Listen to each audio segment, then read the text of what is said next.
Prostate specifically एक mail organ है, mail gland है, सिर्फ आदमियों में पाया जाता है।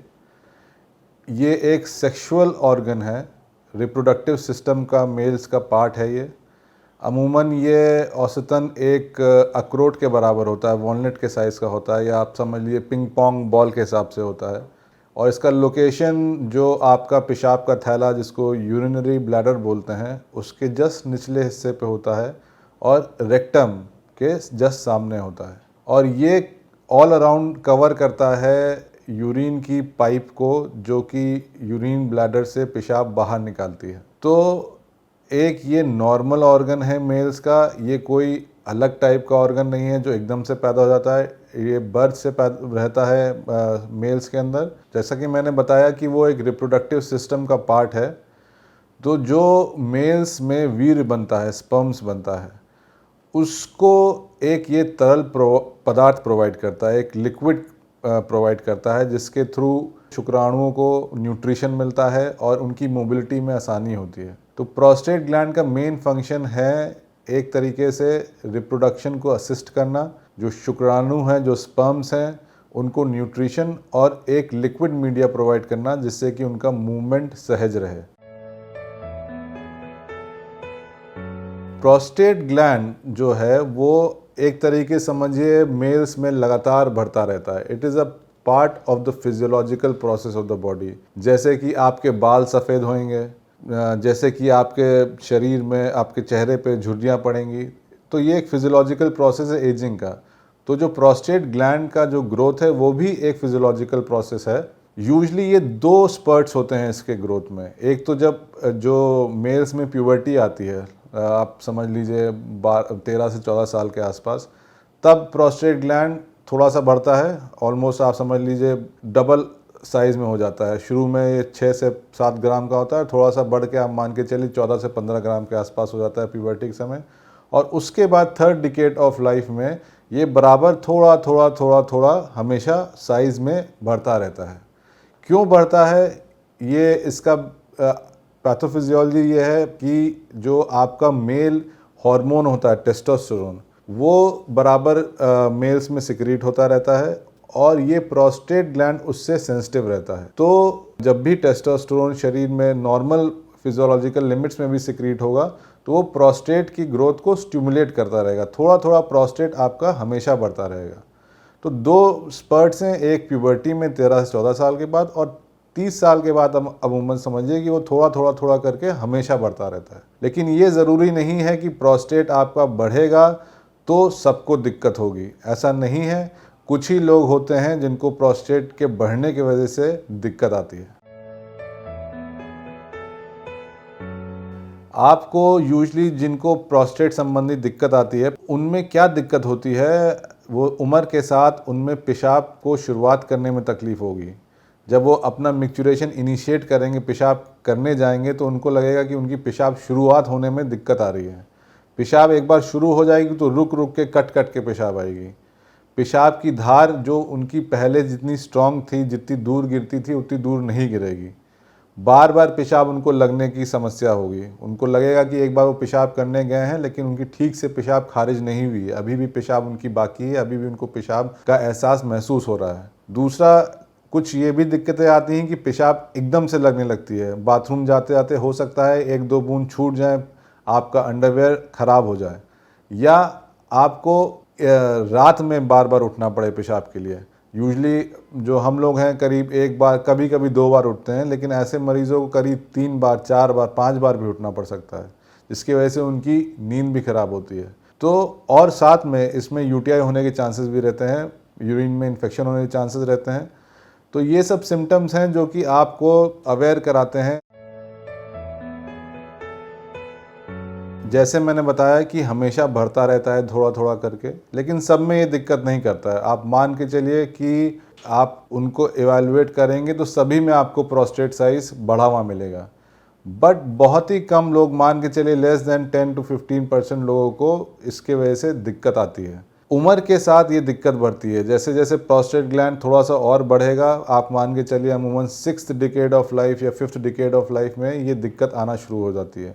प्रोस्टेट ग्लैंड बढ़ता रहता है। कुछ कुछ लोगों में जो ये पेशाब की नली, मैंने जैसा पहले बताया था कि जिसको ऑलराउंड कवर करता है, उस पे ये दबाव अवरोध पैदा करने लगता है। या इसके अंदर कुछ स्पेशल नसें होती हैं जिनका कुछ रिसेप्टर्स होते हैं जिनकी क्वांटिटी बढ़ जाती है, जो जैसे कि मान के चलिए 10 की जगह वो 20 हो जाते हैं प्रोस्टेट के बढ़ने की वजह से, तो वो ज़्यादा सेंसिटिव हो जाते हैं और एक तरीके से वो कंट्रैक्टेड स्टेट में बराबर प्रोस्टेट ग्लैंड बना रहता है। तो जब वो कंट्रैक्टेड स्टेट में बना रहेगा तो भी वो एक जो पेशाब की नली पे अवरोध पैदा करता रहेगा। एक तो हो गया साइज़ की वजह से अवरोध, और एक जो उसकी इंटरनल कंट्रैक्टेड स्टेट है उसकी वजह से भी वो पेशाब की नली में अवरोध पैदा कर सकता है। लेकिन ये ज़रूरी नहीं है कि हर मेल में पाया जाए। बहुत मान के चलिए कि 10 से 20% मेल्स में ही प्रोस्टेट के बढ़ने की वजह से दिक्कत पाई जाती है। नहीं तो कई लोग 100 साल की उम्र में, 110 साल की उम्र में मरेंगे, तो उनको हो सकता है कि उनको प्रॉब्लम ना हो प्रोस्टेट की। तो ये ज़रूरी नहीं है कि आपने कभी अल्ट्रासाउंड कराया हो तो उसमें प्रोस्टेट ग्लैंड का इन्लार्जमेंट बताया हो तो आप परेशान हो जाएं। अगर आपको इसकी वजह से यूरिन में कोई समस्या नहीं है, इसके वजह से संबंधित कोई तकलीफ़ नहीं है, तो आप बेफिक्र रहें। आप बस इवैल्यूएशन अपना टाइम टाइम पे कराते रहें। आपको प्रोस्टेट की दिक्कत यूजली नहीं होगी, और होगी तो वो आपके इवैल्यूएशन में, फर्दर इवैल्यूएशन में पकड़ी जाएगी। प्रोस्टेट का इन्लार्जमेंट 2 टाइप की डिजीज़ेस करा सकता है। एक तो है बिनाइन प्रोस्टेटिक हाइपरप्लेजिया, बीपीएच जिसको बोलते हैं, जिसको हम अपनी नॉर्मल भाषा में बोलते हैं गदूद का बढ़ना, वो एक बिनाइन पैथोलॉजी है। और दूसरा है कैंसर का होना, प्रोस्टेटिक कैंसर का होना। ये दोनों डिफरेंट चीज़ें हैं, दोनों की पैथोफिजियोलॉजी डिफरेंट है। बीपीएच जो कि बिनाइन प्रोस्टेटिक हाइपरप्लेजिया है, जो नॉर्मल एक बिनाइन जिसमें कैंसर की दिक्कत नहीं होती है, ये बहुत कॉमन है as compare to prostate cancer. तो जो ये बीपीएच है आपका नॉर्मल बहुत सारे लोगों में मिलेगा। प्रोस्टेट कैंसर ज़रूरी नहीं है कि सब में पाया जाएगा। हाँ, कुछ कुछ इंस्टेंसेस रहते हैं कि बीपीएच आगे चल के प्रोस्टेट कैंसर में कन्वर्ट हुआ, बट उसका जो पैथोफिजियोलॉजी है वो ऑल टुगेदर डिफरेंट है। जो प्रोस्टेट कैंसर है, आप मान के चलिए कि अमूमन 125 मेल्स को अगर आप लेंगे तो उसमें से उम्र भर में 10 से 12 लोगों को, 125 लोगों में करीब प्रोस्टेट कैंसर पाया जाएगा। और उन्हीं 12-13 लोगों में 1 से 2 लोग होंगे जो प्रोस्टेट कैंसर की वजह से जिनकी मृत्यु होगी। तो प्रोस्टेट कैंसर हालांकि एक कैंसर तो है, but it is a slow growing disease. इसके कारण मृत्यु कम होती है। ये एक ऐसा कैंसर आप बोल लीजिए कि जो बाकी कैंसर के कंपैरिजन में कम घातक है। लेकिन हाँ, इसका मतलब ये नहीं है कि आप उसको बिल्कुल छोड़ दें। अगर आपको कैंसर कभी भी डिटेक्ट होता है तो आप उसका इलाज करवाएं, देखें कि आप किस स्टेज पे हैं और उसके अकॉर्डिंग इलाज कराएं। क्योंकि ये देखा गया है कि अर्ली स्टेजेस में प्रोस्टेट कैंसर तो कोई दिक्कत नहीं पैदा करता है अगर टाइमली ट्रीटमेंट ले लिया जाए। लेकिन अगर एडवांस स्टेज में पाया जाए तो हाँ, इसमें मृत्यु के चांसेस और आपके जीवन खराब करने के चांसेस ज़्यादा रहते हैं। इसको कैसे हम इवैल्यूएट करेंगे? हम जब अपने डॉक्टर्स के पास जाएंगे तो इसको इवैल्यूएट करने के कुछ तरीके हैं। एक यूरोफ्लो होता है जिसमें वो पेशाब की, डॉक्टर साहब बोलते हैं कि आपको जब पेशाब लगे तो आप एक मशीन पे जाके पेशाब करें। उसके फ़्लो के अकॉर्डिंग डिसाइड करते हैं। कुछ कट ऑफ लिमिट्स होती हैं कि इसके नीचे है तो आपका पेशाब का फ़्लो ख़राब माना जाता है, इसके ऊपर है तो संतुष्ट हैं आप। और अल्ट्रासाउंड का तरीका है, यूरिन एनालिसिस का तरीका है, और भी कई सारे तरीके हैं जिसके थ्रू बीपीएच की बीमारी का पता लगाया जा सकता है। और अगर डॉक्टर साहब को शुबा होगा कि आपका जो प्रोस्टेट की दिक्कत है वो कैंसर की वजह से है, प्रोस्टेट कैंसर की वजह से, तो उसके कुछ अलग तरीके होते हैं जांच करने के। पहला तो एक डिस्टल रेक्टल एग्जामिनेशन होता है जिसमें आपके मल के रास्ते एक उंगली डाल के प्रोस्टेट ग्लैंड को फील किया जाता है। अगर उसमें कुछ हार्डनेस पाई जाती है तो थोड़ा सा शक बढ़ता है प्रोस्टेट कैंसर का। साथ में एक पीएसए नामक टेस्ट होता है, प्रोस्टेट स्पेसिफिक एंटीजन।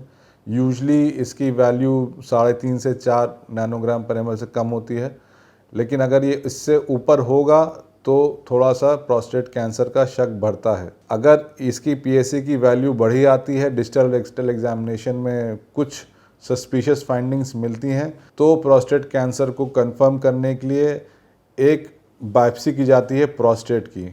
प्रोस्टेट की बायोप्सी कुछ 2-3 तरीके हैं करने के। एक अल्ट्रासाउंड गाइडेड तरीका होता है, एक नॉर्मल सिंपल फिंगर गाइडेड तरीका होता है, और कुछ कुछ जगहों पे एमआरआई और अल्ट्रासाउंड कंबाइन करके भी बायोप्सी की जाती है। तो इस बायोप्सी के रिजल्ट्स के अनुसार डिसाइड किया जाता है कि आपको प्रोस्टेट कैंसर है या नहीं है।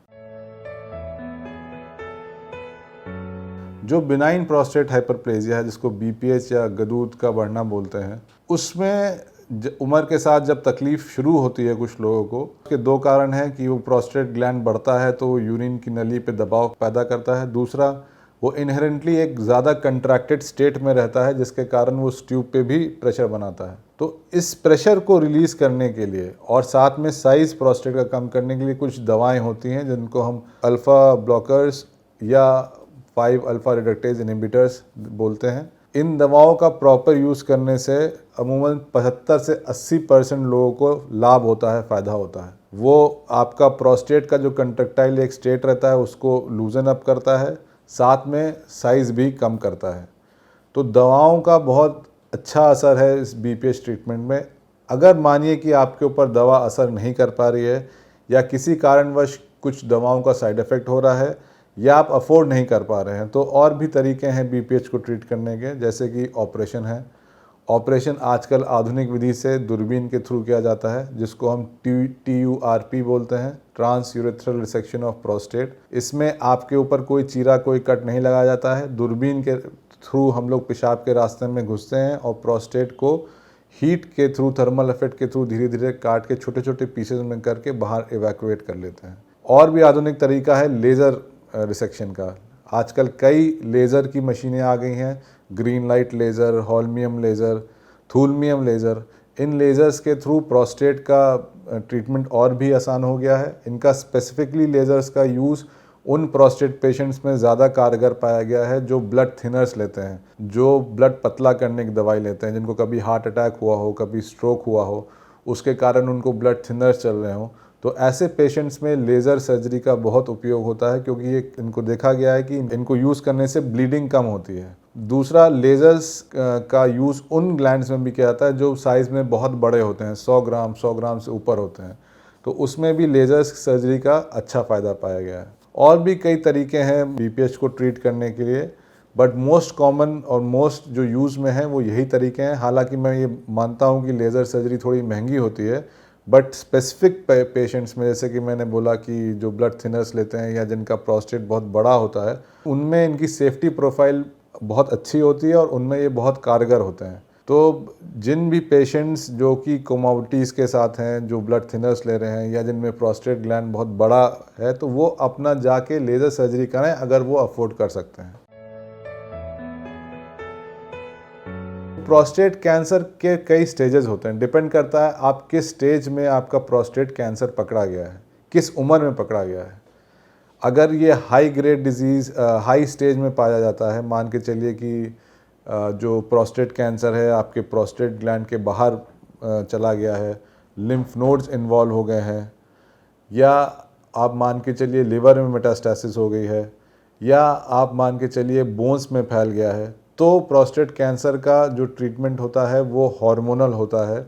कुछ दवाएं दी जाती हैं जिससे कि प्रोस्टेट कैंसर का ग्रोथ रोक सकें। वो जड़ से नहीं ख़त्म होगा, बट उसका ग्रोथ रोक सकें, तो आपकी उम्र में, आपकी ज़िंदगी में, आपकी तकलीफ़ों में फ़ायदा होता है। अगर ये कम स्टेज में पाया जा रहा है, स्टेज 1, स्टेज 2 सीमित है, तो इसका उपचार कंप्लीट पॉसिबल है। रोबोटिक सर्जरी, लैब सर्जरी के थ्रू प्रोस्टेट को पूरा निकाला जा सकता है और पूरा कैंसर से आपको ट्रीटमेंट मिल सकता है। साथ में रोबोट सर्जरी, लैप्रोस्कोपिक सर्जरी का फ़ायदा है कि इस बड़े ऑपरेशन करने के बाद कुछ मरीज़ों में पेशाब लीक करने की समस्या होती है, उनका सेक्सुअल फंक्शन थोड़ा अफेक्टेड रहता है, वो रोबोटिक सर्जरी से, लैब सर्जरी से थोड़ा कम हो सकता है, क्योंकि हमारा प्रेसिशन उस सर्जरी में बढ़ जाता है। जो एरेक्टाइल नर्व्स जाती हैं, जो पेशाब के कंट्रोल वाली नर्व्स जाती हैं प्रोस्टेट के आसपास को, हम उनको और सेफली प्रिजर्व कर सकते हैं। प्रोस्टेट कैंसर का ट्रीटमेंट डिपेंड करता है किस स्टेज में पकड़ा जा रहा है और किस उम्र में पकड़ा जा रहा है।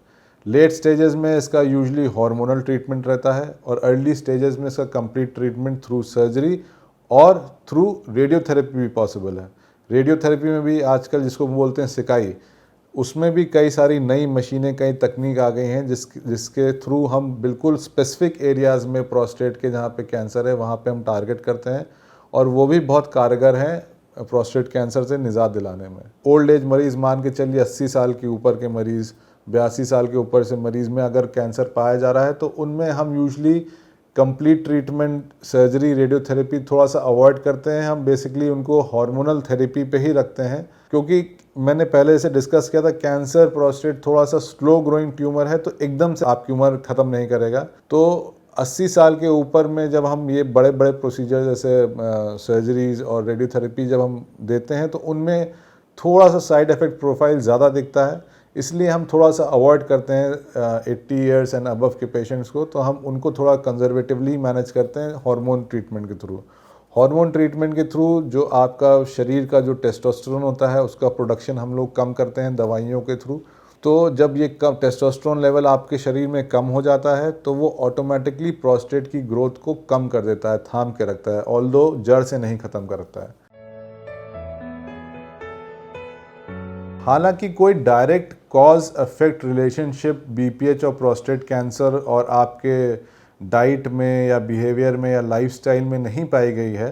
हाँ, ये मैं ज़रूर कहना चाहूँगा कि जो ओबीस पेशेंट्स हैं, जो स्मोकर्स हैं, जो क्रोनिक अल्कोहलिक्स हैं, जो अल्कोहल बहुत तादाद में लेते हैं, या जो बहुत फैटी फूड या डेयरी प्रोडक्ट्स खाते हैं, उनमें कुछ स्टडीज़ में पाया गया है कि उनका प्रोस्टेट कैंसर से रिलेशन पाया गया है। तो जो हम अपनी तरफ से कर सकते हैं कि हम स्वस्थ खाना खाएं, ग्रीन लीफी वेजिटेबल्स का उपयोग करें खाने में, फैटी डाइट बहुत ज़्यादा ना खाएं, सिगरेट से हम बचें और बहुत ज़्यादा अल्कोहल ना लें।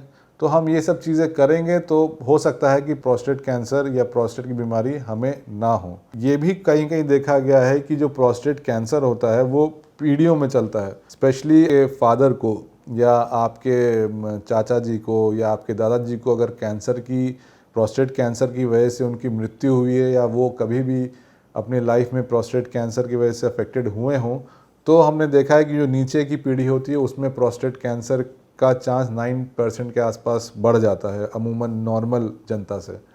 तो अगर आप में हिस्ट्री पाई जा रही है फादर या फादर के ब्रदर में या ग्रैंडफादर में, तो आप अपना टेस्ट थोड़ा सा जल्दी कराएं, यूरोलॉजिस्ट के पास या सर्जन्स के पास जाके आप सलाह लें। और एक स्क्रीनिंग प्रोफाइल होता है यूजुअली ऐसे पेशेंट्स में जिनमें पॉजिटिव फैमिली हिस्ट्री होती है, उसको हम लोग 45 इयर्स के अबव हम लोग स्क्रीन करना शुरू कर देते हैं।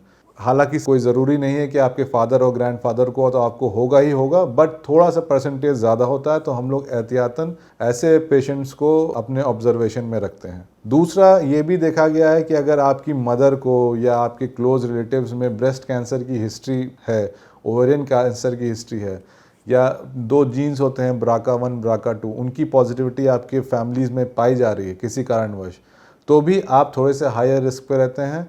तो अगर आपको ऐसी हिस्ट्रीज के बारे में पता है तो आप थोड़ा सा अपनी स्क्रीनिंग जल्दी करवाएं और डॉक्टर के टच में रहें। जैसे कि अगर कोई बीमारी आपको उत्पन्न होती है, पैदा होती है, तो वो जल्दी पकड़ी जाए और उसका इलाज जल्दी हो सके।